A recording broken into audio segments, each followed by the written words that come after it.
Let's be honest with each other. If I had to open a cupboard in your kitchen, would I be hit by an avalanche of Tupperware? Essentially what I'm getting at here is your kitchen a wreck? Is it a mess? Because if I'm being honest with you, mine kind of is too. Yeah, so when we first moved into the apartment, maybe like 3 years ago, I did a really good renovation of the entire kitchen, organized it super well, and it was great. But since then, COVID happened and I moved to creating content full time, and I'm not gonna lie, I've been kind of focusing on videos pretty hard for the last year, which has meant that I have thought about organizing my kitchen a lot less in the past year. And it's a wreck. Like, it's bad. It's really bad. But fear not.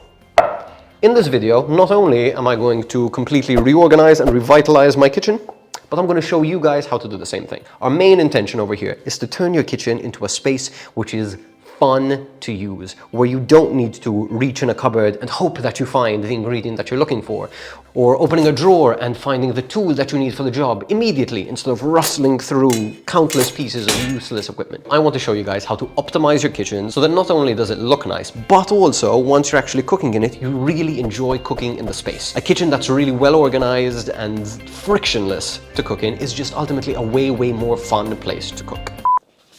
Hi.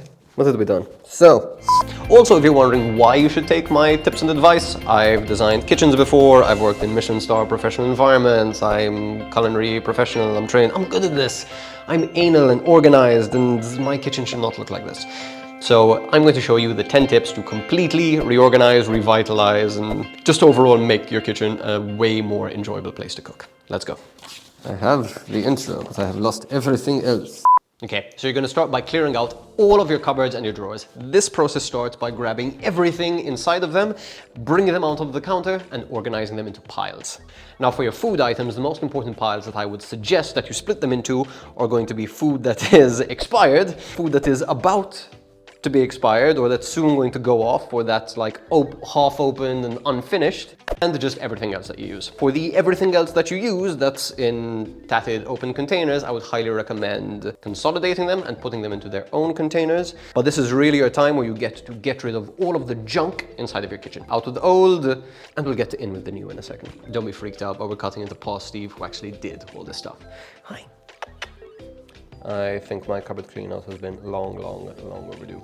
There's also the perfect time, whilst everything is out, to go inside of your cupboards and scrub them out really well with hot soapy water. I would also highly recommend getting a label maker, just so you can identify each of these containers whilst they're in your cupboard or drawer, so that you're not just searching around forever looking for things.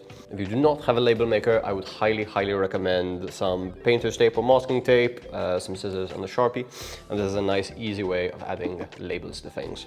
On the label, if it's something that's going to go off at a certain point, you can write the date as well, which I find particularly useful for situations like this. If you are looking for reusable containers, I'd highly recommend these little delis. If you've got a bigger budget, I would highly recommend some like larger bulk storage for things like flours and sugar and things of that nature. So yeah, at this stage, you are just cleaning out the cupboards, you are organizing what you have got to see what you can get rid of and what you need to buy more of, what you need to restock, and I'll get back to you as soon as this is sorted. And the cat's on my script again, so who knows what I need to talk about next. Can I just see the point? Come, move your little footsie. Move your footsie. Hi. Tip number 2, now that you have all your cupboards and your drawers, all the internals of your kitchen are outside and on the counters, you can really take a look at the cupboard space that you have, the drawer space that you have, and reassess. Oh my God, there's so much cat hair on me. Hi. This is why there's cat hair on me. Or was I? Yeah, so you can really take this opportunity to reassess what you're using these cupboards and drawers for and optimize your kitchen for how you use it. When you're cooking, when you're preparing food, it is important to have everything in close proximity to you so you're not running across the apartment or your house to grab stuff. It's really frustrating, it breaks up your flow, and it's just a less fun way of cooking. So, little example. Over here, these are most of the vinegars and oils and general sauces and seasonings that I use whilst I cook. Down here, I have my kitchen tools, I have my spices, I have my dry goods, I have my Tupperware containers. These are all right next to where I like to cook on this island. This is my little zone of cooking. Up here, baking goods, because I use them slightly less often, so they're a little bit further away. Right underneath the stove, pots and pans, this is where I use them. Be smart about the space that you have and how you're utilizing it. Tip number 3, same thing with appliances. My most commonly used appliances go over here, just off of where I do most of my cooking, whereas all my backup appliances are on top of my fridge, on top of my freezer, on top of my oven, because I use those a little bit less. Now that your cupboard and drawers are nice and clean and organized, it's time to do the same thing with your fridge and your freezer. And if I thought my cupboards were bad, my fridge was worse. Start by splitting things into piles of things that are still good and will continue to be good for a while, so condiment sauces, things like that. Things that are going off shortly that you should prioritize eating and consuming and cooking with first, and things which are off and the science experiments that you undoubtedly have in the back of your fridge. Once everything is outside and on the counter, and I would recommend doing your fridge and your freezer separately because your frozen items will thaw and defrost. In fact, maybe even doing your freezer section by section, drawer by drawer. But what I would also recommend is go inside your fridge and freezer and scrub really, really, really well. Get them nice and cleaned. If needs be, your freezer is an absolute disaster and you need to go through a defrost cycle, these large appliances will work much better if they're not caked in frost and muck and gunk and that sort of thing. So it'll keep your food fresher for longer and better for longer. It's all good things. Okay, now that our cupboards and our fridge and our freezer, now that everything is nice and organized, or at the very least minimized, and we have a lot less junk inside of them, this is a really good time to take note of what you need, the ingredients that you actually use a lot, the ingredients that you buy but leave there and forget about for years at a time. So grab yourself a pen and a paper, make a list. So go section by section. So fridge, I don't have eggs, I don't have mayo. Oh, we go through a ton of barbecue sauce. Write all the things down that you need as if you're writing a grocery list, but also write the things that you maybe have that also have a long shelf life, that you can bulk up.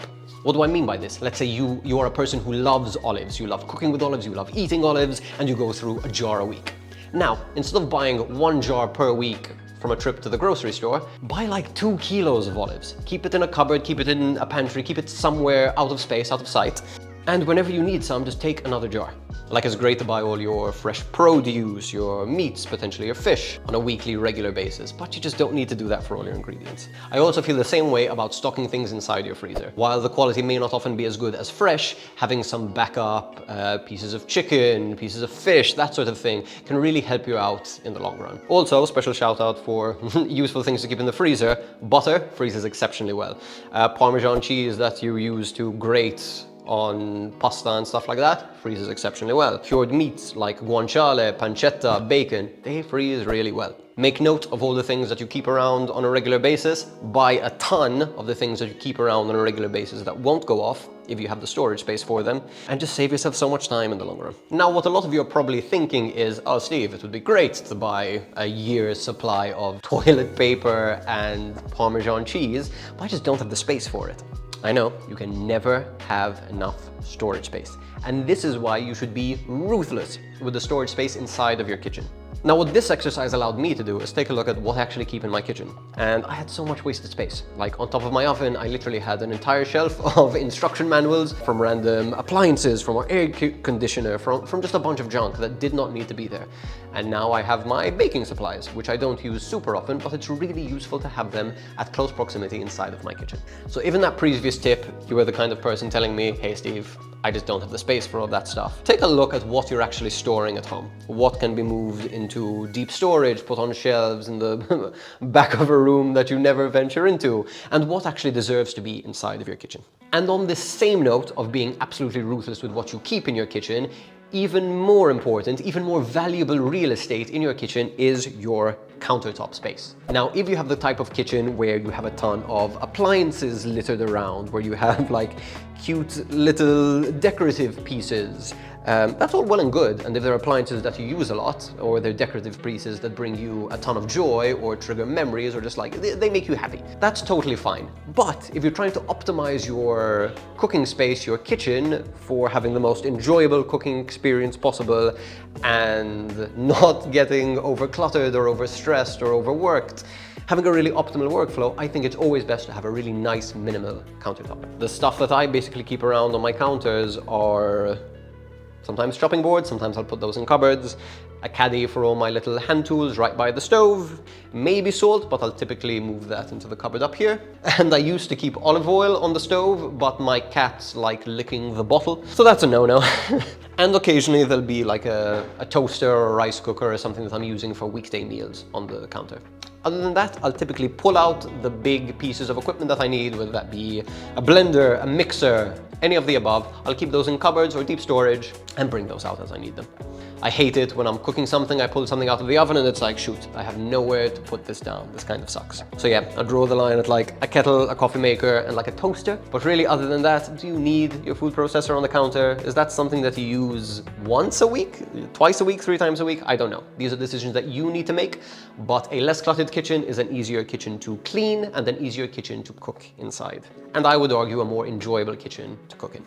Okay, so now let's talk about cleaning. Not exactly my favorite part about cooking in the kitchen, but it's important. And let's start about cleaning that will actually affect how good your food is. What do I mean by this?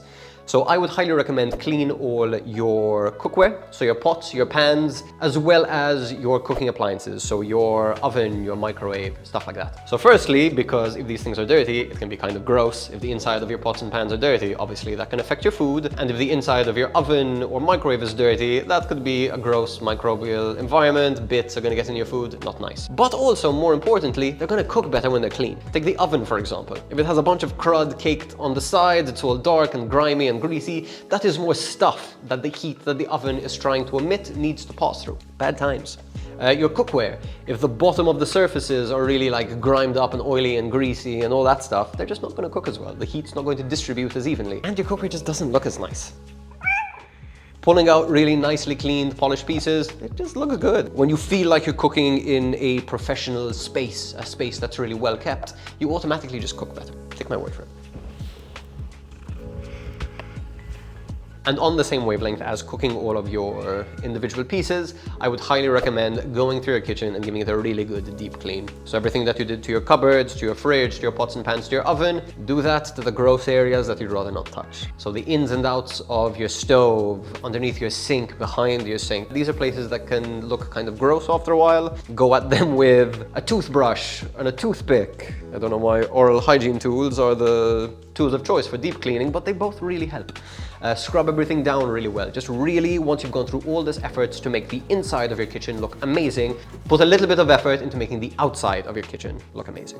And you just feel better cooking in it. Okay, let's forget about cooking for a moment and let's talk about where you prep and what you're prepping on. For our penultimate tip, I would highly recommend to either invest in a good chopping board or to maintain the chopping boards that you already have. Example.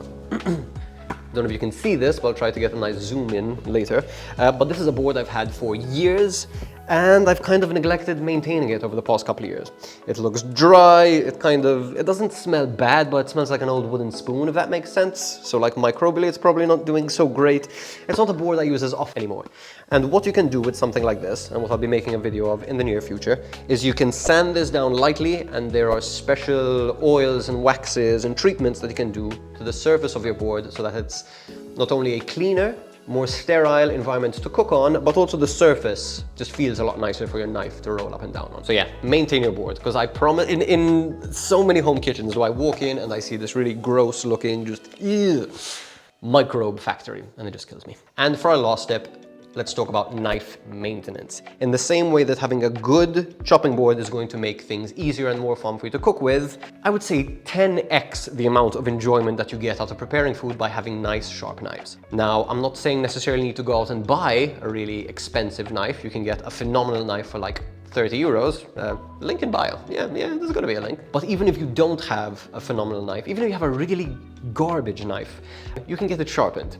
So whether you go out and buy a whetstone yourself and sharpen it yourself, learn how to sharpen, I promise you that's a massively valuable skill, definitely worth learning. Even if you don't want to buy a whetstone, you can go out and find somebody who will sharpen your knives for you, and it's usually not particularly expensive or a lengthy process. If you have a knife store somewhere close by to you, that could be a great place to go, but also find someone on Facebook. Like typically that's kind of a good way to go with these sort of things. A sharp knife is going to be a game changer for you preparing food, for you enjoying cutting through food. This is coming from somebody who absolutely adores knives and loves knives, but by sharpening them and using nice sharp knives, you just feel so much better. It just feels so good on a board. Definitely one of the most important things to just enjoying your time so much more in a kitchen. And let the record show that this is not a sharpening tool. This is a honing rod. You run your knife along the edge of it, and it just straightens out the bevel of the blade. It will make it cut better, but you're not technically removing tons of layers of metal from the knife, which is what sharpening technically is. And finally, my kitchen is done. It's a really great relief to open the cupboards, to open the fridge and not see a bunch of junk, to know where everything is, to have a pretty good stock of what I need to order to refill my kitchen, and to know that there's no more science experiments inside of my fridge or underneath my sink. I hope you guys found the information that was inside of this video useful. I'm going to be working on putting out some sort of spreadsheet or checklist so that when you guys are going through your kitchen and trying to get it optimized, whether that's over the course of a long weekend or over a couple months, you'll have something to follow along to. If you made it this far in the video, you could go ahead and subscribe by clicking this link here. And if you would like to watch my next video, it would really help me out if you would watch my video here. Now, everything I covered in this video, I can expand on immensely. So if there's something that you found interesting, please leave a comment down below and I'll catch you in the next one.